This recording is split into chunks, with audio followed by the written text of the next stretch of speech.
Happy May, everyone! Welcome back, I'm Cater Tater. Have you ever experienced real-life slow motion? I know I have. And so has David Engelman, who is a neuroscientist at the Baylor College of Medicine, and he decided to do a little experiment a couple years back to figure out why we experience real-life slow motion. Thought I'd share that with you today.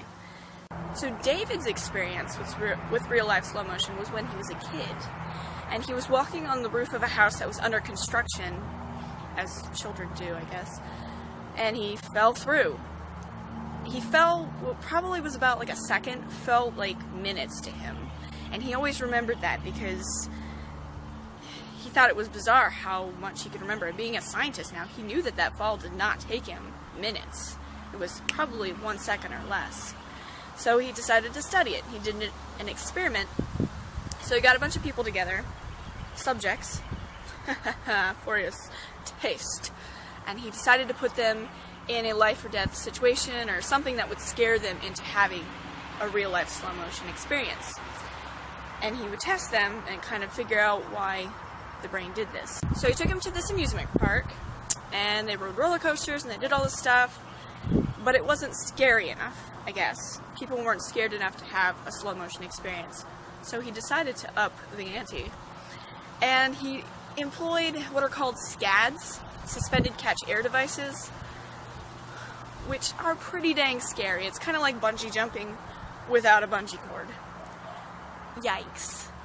Suspended catch air device is basically where they hang you above the air by a cable. We'll use Baby as our model here. Baby's got a harness on. They hang you above a net. You're facing the sky. You can't see. You probably don't even know when you're going to fall into this net. And then they just drop you. Yikes.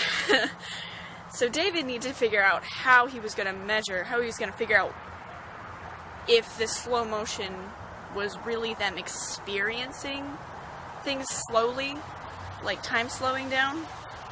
So he designed a watch that flashed a bunch of readings really quickly. So when you're standing there just looking at it, you can't tell what it says. His theory was that if you are having a slow motion experience, your time kind of slows down and you'd be able to read it. Everyone was very frightened by this SCAD experience, but nobody could read the watch. Maybe they just, they were thinking of other things. What he came to conclude from the whole experiment was that it's not that we live in slow motion, our brain isn't speeding up so we aren't experiencing things in slow motion. It's more or less having to do with memory. When our brains are in crisis mode, we remember more things and we pick out details and we store this in our brain. So when we play it back, it seems like a longer experience than it actually was because we were taking in so much information. So it's not really slow motion per se, it's just lots going on, and we're designed to try to figure out what's going to help me in this crisis mode. I need something. So people in the experiment were like, they noticed the cloud lining, they could see all of these details, but they didn't read the watch.